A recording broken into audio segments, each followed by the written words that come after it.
मित्रांनो, स्वागत आहे तुमचं लर्न इंग्लिश या यूट्यूब चॅनलवर।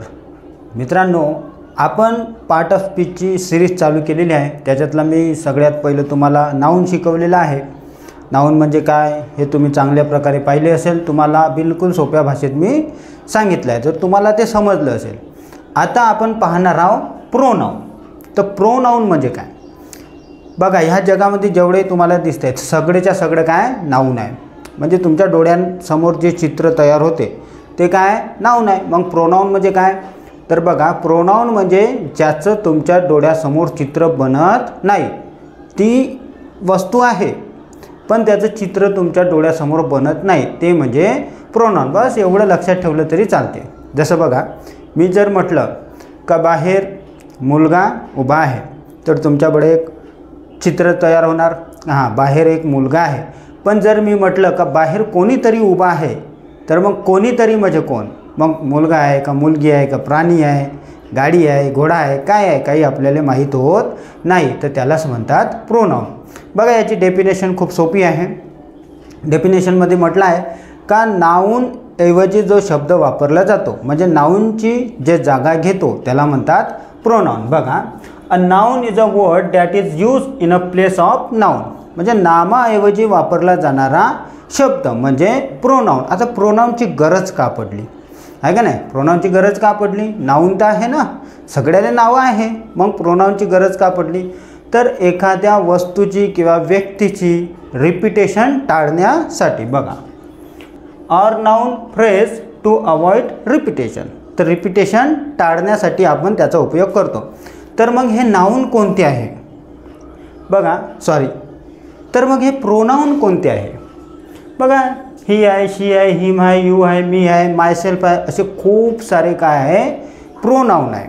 आपण एखाद्या उदाहरणातून समजून घेऊ। बघा, Ram is a good boy, कोणाची गोष्ट चालू आहे इथं, रामची, का राम हा चांगला मुलगा आहे। नंतर Ram plays a cricket, Ram cricket खेळतो।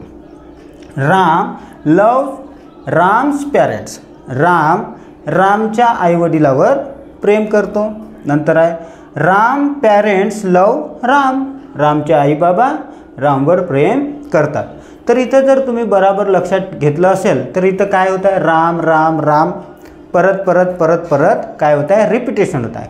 तर असं परत परत नाही झालं पाहिजे म्हणून त्याच्याऐवजी प्रोनाउन वापरले जाते। मग प्रोनाउन कोणते कोणते आहे बघा, खूप सोपी आहे। I you they he she we it, हे सगळ्यात जास्त प्रोनाउन वापरले जाते। याच्यापेक्षाही व्यतिरिक्त आहे पण सर्वात जास्त याचाच उपयोग होते। तर मग राम कोण आहे, राम हा मुलगा आहे। मग मुलासाठी लागते ही, लक्षात ठेवा, मुलासाठी ही आणि मुलीसाठी शी। तर मुलगा आहे, ही आहे। तर बघा आता राम आहे, पहिल्या वाक्यामध्ये राम राहणार, कारण माहीत होते ना आपल्याला Ram is a good boy, Ram हा चांगला मुलगा आहे। पण आता दुसऱ्या वाक्यामध्ये आपल्याला काही गरज नाही राम प्लेज अ क्रिकेट वापरासाठी, तर आपण म्हणू शकतो रामच्या जागी ही प्लेज अ क्रिकेट, तो क्रिकेट खेळतो। गोष्ट कोणात चालू आहे, रामची, म्हणजे तो क्रिकेट खेळतो म्हणजे कोण खेळतो, तर राम खेळतो। नंतर बघा, राम लव्स राम्स पॅरेंट्स, आता इथं राम आला आहे तर हे राम खोलून टाकायचं, काय येणार, राम लव्स, डबल राम आला आहे तर इथून राम पण खोलून टाकायचा, Ram loves his parents, Ram त्याच्या आईवडिलावर प्रेम करतो। बस सोपी आहे। नंतर पुन्हा बघा, राम आला आहे, राम पॅरेंट्स आले, तर हे कोणाचे पॅरेंट्स आहे, रामचे, रामसाठी हिज, मग आपण म्हणू शकतो हिज पॅरेंट्स लव। आता परत राम आला आहे तर मग याच्या जागी काय म्हणू शकतो आपण, हिम म्हणू शकतो, हिम, हिज पॅरेंट्स लव हिम, त्याचे आईवडील त्याच्यावर प्रेम करतात। प्रोनाउनचे प्रकार किती आहे बघा, इकडं तुम्हाला प्रोनाउनचे प्रकार दिलेले आहे। तर त्याच्यामध्ये आपल्याला पाहायचं आहे पर्सनल प्रोनाउन। मग पर्सनल प्रोनाउन कोणते कोणते आहे बघा, बहुत सोपे आहे। पर्सनलवरूनच समजते, पर्सनशी संबंधित म्हणजे व्यक्ती संबंधित प्रोनाउन। बघा लक्षात कसं ठेवायचं, प्रोनाउन खूप आहे पण तुम्हाला जर विचारलो कोणी का प्रोनाउन कोणते कोणते आहे, तर तुमच्या तोंडातून कोणते शब्द निघणार, I you they he she we it झालं। मग याच्या व्यतिरिक्त आठवत नाही। मग हेच का आठवते बघा, तुम्ही पिक्चर वगैरे पाहत असाल तर तुम्हाला जर विचारलं का रे सुपरस्टार कोणते आहे, तर तुम्ही काय म्हणणार? शाहरुख खान, सलमान खान, अजून आमिर खान म्हणणार, अजून रणवीर सिंग. बाकीचे पटकने आठवत नाही. का पटकने आठवत नाही? कारण हे जे आत्ता नाव घेतले ते कोण आहे? सुपरस्टार आहे. बाकीचे पण आहे पण ते सुपरस्टार नाही आहे. मग हे जे आहे I, you, they, he, she, we, it हे प्रोनाऊनमधले सुपरस्टार आहे. समजलं? आता लक्षात कसं ठेवायचं बघा. आय म्हणजे मी होते, यू म्हणजे तू होते, वी म्हणजे आपण किंवा आम्ही होतो, ही म्हणजे मुलगा होता, शी म्हणजे मुलगी होते. मग हे लक्षात कसं ठेवायचं? खूप सोपं आहे बघा. असं सरळ उभं राहायचं, मी करतो तसं करायचं बघा. असा हात घ्यायचा आणि स्वतःकडे ठेवायचा. कोण होते? मी म्हणजे आय. कोण झालं? आय. तर बरोबर लक्षात राहते. बोट कोणाकडे आलं? स्वतःकडं. आय. मग आय म्हणजे मी. लक्षात ठेवायची काही गरजच नाही. असं करायचं आय म्हणजे मी. नंतर यू म्हणजे तू. बोट कोणाकडे आहे? तुझ्याकडे आहे. मग यू म्हणजे तू. मग बघ आय, यू, मी, तू. दे म्हणजे ते जे इथं आहे नाही ते. मग झालं आय, यू, दे. मग ही असं म्हणू शकता तुम्ही. ही म्हणजे तो मुलगा तिथं बसून आहे तो. ही म्हणजे तो. आणि मग असं करायचं शी कोणासाठी वापरले जाते? मुलीसाठी. आणि म्हणायचं वी. अबे हे बघा सगळे जण आले वी. तर असं तुम्ही लक्षात ठेवता. आता तुम्हाला याचं मराठीमध्ये पाठ करायची पण गरज नाही. सरळ आहे. आय म्हणजे मी, यू म्हणजे तू, ते म्हणजे दे, ही म्हणजे तो, शी म्हणजे ती आणि वी म्हणजे आपण किंवा आम्ही. तर हे काय आहे? पर्सनल प्रोनाऊनमधले प्रकार आहे. कोणते? तर पर्सनल प्रोनाऊनचे 3 प्रकार आहे. फर्स्ट पर्सन, सेकंड पर्सन आणि थर्ड पर्सन. मग फर्स्ट पर्सन कोणाला म्हणायचं बघा. बोलणारा कोण आहे? मी आहे. बोलणारा मी आहे. मग मी कोण झालं? फर्स्ट पर्सन झालं. कोण झालं? First person. पण मीच आहे का फक्त? आपण आहे तो बोलतो. आपण काय करत आहोत? आता बोलत आहोत. तुम्ही बोलत आहे, मी बोलतो, आपण सगळे काय करत आहोत? बोलत आहोत. तर आय आणि वी हे झाले फर्स्ट पर्सन. लक्षात ठेवा. नंतर ऐकत कोण आहे? तू आहे. तर तू कोण झाला? Second person. बघा मी बोलत आहे, तू ऐकत आहे. मी बोलत आहे म्हणजे आय फर्स्ट पर्सन, आय आणि वी फर्स्ट पर्सन. यू म्हणजे तू ऐकत आहे तर तू झाला सेकंड पर्सन. आणि आता विचार करा का आपण ज्या गोष्टी करतो एकामेकासोबत त्या कोणाच्या करतो? जे इथं आहे नाही ते. मग बाकी सगळे उरलेले कोण झाले? Third person. मग त्याच्यामध्ये दे आलं, ही आलं, शी आलं, हे कोण झाले? Third person. तर पहिल्यांदा आपल्याला शिकायचं आहे पर्सनल प्रोनाऊन, त्याच्यात पॉझेसिव्ह प्रोनाऊन आणि रिफ्लेक्सिव्ह प्रोनाऊन. तर हे 3 प्रोनाऊन आपल्याला पहिले शिकायचे आहे. त्याच्यानंतर तर आता आपण बघणार आहे पर्सनल प्रोनाऊन आणि रिफ्लेक्सिव्ह प्रोनाऊन काय होते बघा. तुम्हाला इथे चार्ट दिसेल एक. तर हे आहे पर्सनल प्रोनाऊन. पर्सनल म्हणजे मी आताच सांगितलं माणसाशी संबंधित म्हणजे शब्द, त्याला म्हणायचं पर्सनल प्रोनाऊन. तर कोणते बघा. I, you, we, they, he, शी आणि इट. तर हेच आपण वापरतो. का वापरतो ते पण मी आत्ताच सांगितलं. मग हे काय आहे? Me, you, us, them, him, her, it आणि बाकीचे. मग हे काय? तर बघा जेव्हा आपण बोलतो किंवा तुम्ही सेंटेन्स बनवता तर सेंटेन्समध्ये 3 गोष्टी महत्त्वाच्या. एक आहे सब्जेक्ट, एक आहे सब्जेक्ट झाल्यावर वर्ब आणि ऑब्जेक्ट. तर ह्या 3 गोष्टी महत्त्वाच्या आहे. तर बघा जेव्हा आपण सब्जेक्टमध्ये उपयोग करतो तेव्हा हे वापरायचे I, you, they, he, she, we, it. आणि जेव्हा आपण ऑब्जेक्टमध्ये उपयोग करतो तेव्हा हे वापरायचे मी, यू, अस, देम, हिम, हर आणि इट. बघा मी तुम्हाला सांगतो. आय हे स्वतःशी संबंधित आहे तर हे झालं सिंग्युलर. काय? सिंग्युलर म्हणजे एकवचनी. बघा सिंग्युलर हे आहे प्लुरल आणि प्लुरल. नंतर 3 आहे ही, शी आणि इट हे आहे सिंग्युलर. आता जेव्हाही तुम्ही सब्जेक्टमधला ऑब्जेक्टमध्ये नेणार तेव्हा काय होणार? त्याचं रूप बदलणार. असं लक्षात ठेवा का जसं आपल्याला लग्नामध्ये जायचं आहे तर आपण काय करतो? चांगले कपडे घालतो आणि मग लग्नामध्ये जातो. तर असं समजायचं यानं चांगले कपडे घातले, या लग्नामध्ये चालला तर मी बनून जाणार. आयचा का होणार? मी बनणार. पण काही असेही लोक राहते जे बदलत नाही. ते म्हणते का मी असा आहे तर मी असाच येणार लग्नामध्ये, तसाच येणार लग्नामध्ये. तर तो कोण आहे? तू आहे. कोण आहे? तू आहे. तू म्हणजे यू आहे. तर बघा यू बदलणार नाही, सब्जेक्टमध्ये पण यूच राहणार आणि ऑब्जेक्टमध्ये पण यूच राहणार. पण वी होणार अस, दे होणार देम, ही होणार हिम, शी होणार हर आणि इट पण इटच राहणार. तुम्हाला माहीत आहे इट कशासाठी वापरते? इट नॉन लिव्हिंग थिंगसाठी वापरते. जसं वस्तू वगैरे दाखवायचं आहे, जसं इट इज अ पेन. पण इट प्राण्यासाठी पण वापरलं जाते, जसं it is a dog, it is a cat असं. आणि लहान मुलासाठी वापरलं जाते, कारण आपल्याला समजत नाही ना तो मुलगा आहे की मुलगी आहे, तर म्हणून इट वापरलं जाते. नंतर बघा पजेसिव्ह प्रोनाऊनमध्ये मायचं होणार माई, युअरचं होणार युअर्स, आरचं होणार आर्स, देअरचं होणार देअर्स, हीचं हीच राहणार, ही पण बदलणार नाही.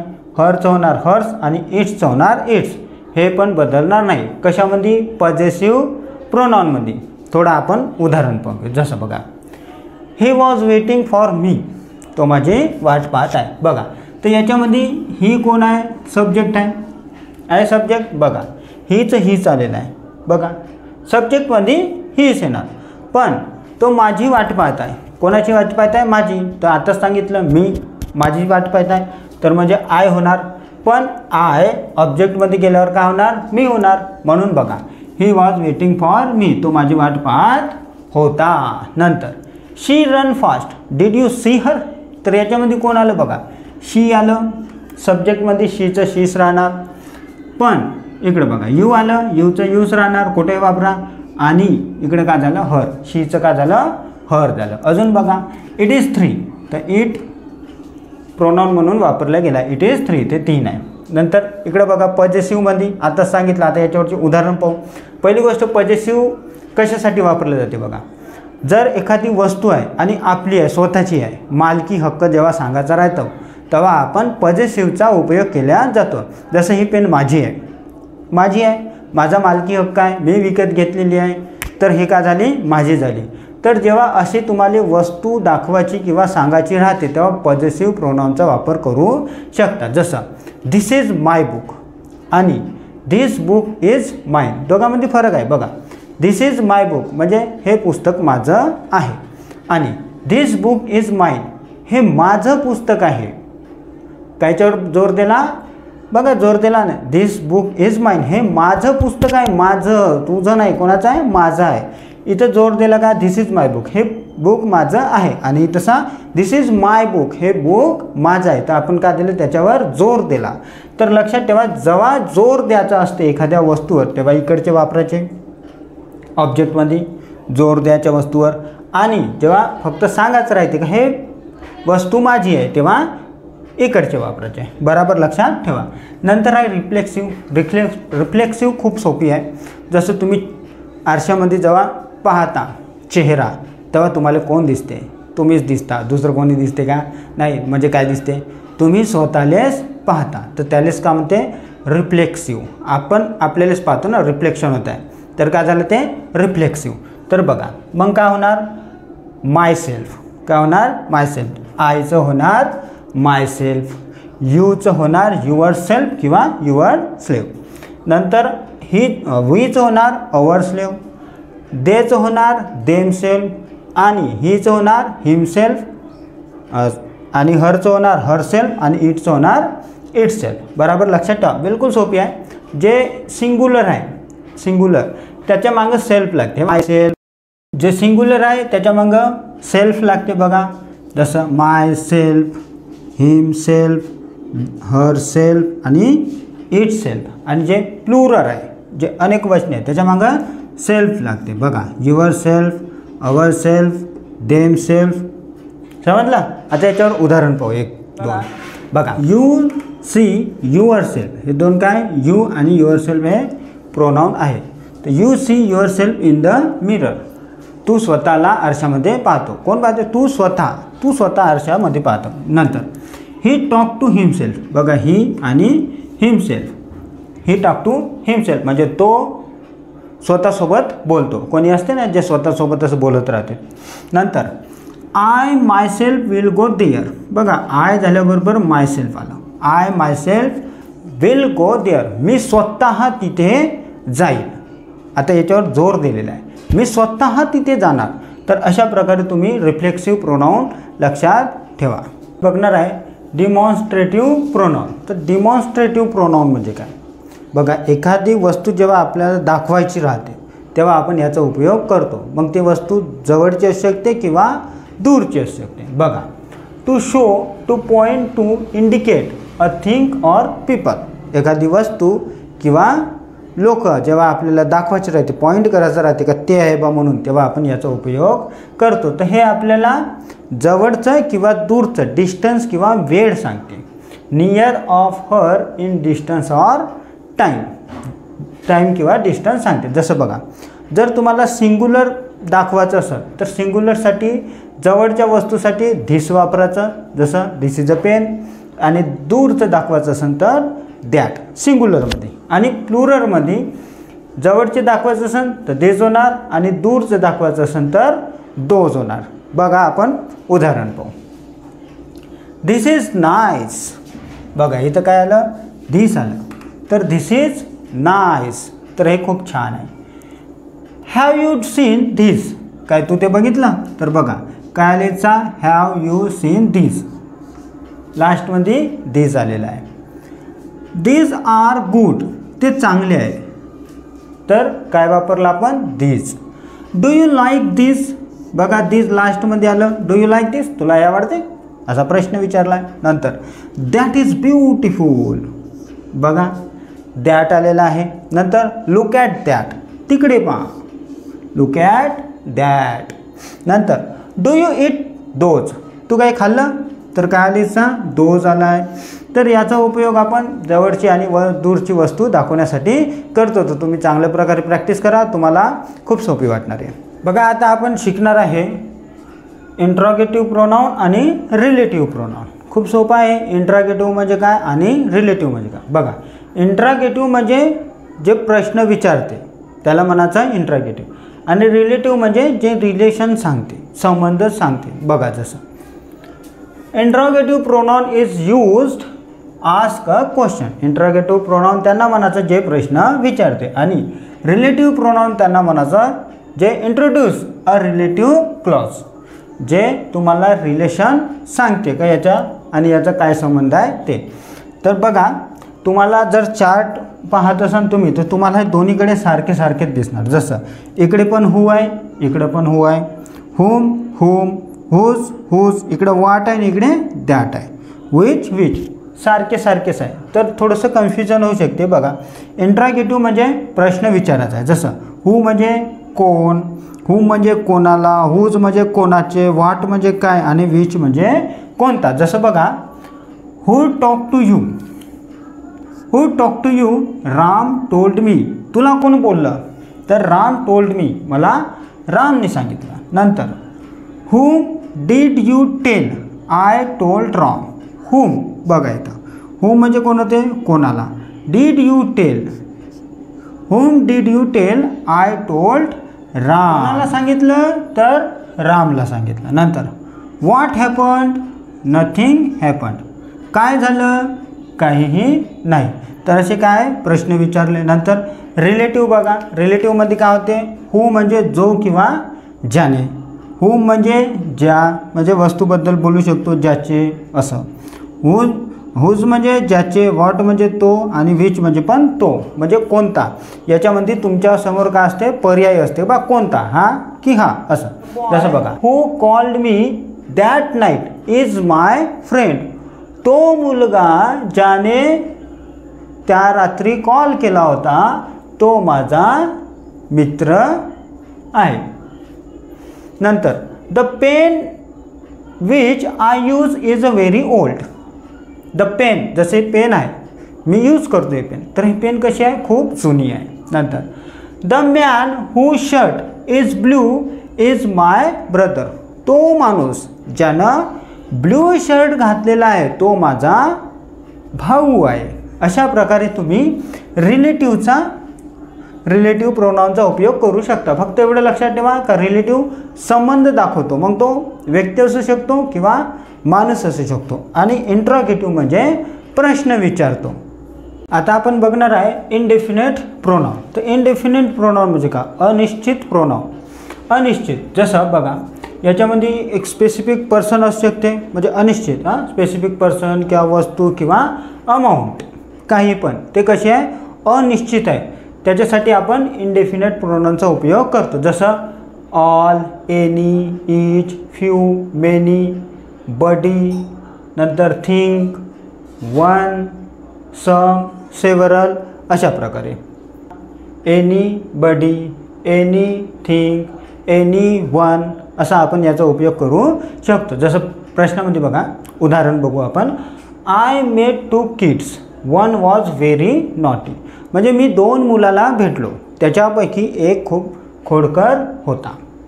दुसरं बघा, मेनी वेअर प्लेइंग, म्हणजे खूप सारे तिथं खेळत होते। Any one answer this question, काय तुम्ही कोणी एक जण उत्तर सांगू शकता? अशा प्रकारे इनफ इज इनफ, पुरेसे आहे आता। एव्हरीथिंग इज रेडी, जसं पार्टीमध्ये वगैरे असेल तर तुम्हाला कोणी प्रश्न विचारला का काही तयार आहे का, म्हणजे पार्टीमध्ये खूप सारे कामं असते तर सगळं काही सांगायचं नसते, डायरेक्ट म्हणायचं एव्हरीथिंग इज रेडी, म्हणजे खुर्च्या लावणं झालं आहे, गाद्या टाकलेल्या आहे, जेवण वगैरे सर्व तयार आहे, तेव्हा काय म्हणायचं एव्हरीथिंग इज रेडी। आणि बोथ आर गुड, म्हणजे तुम्ही दोघं पण चांगले आहात।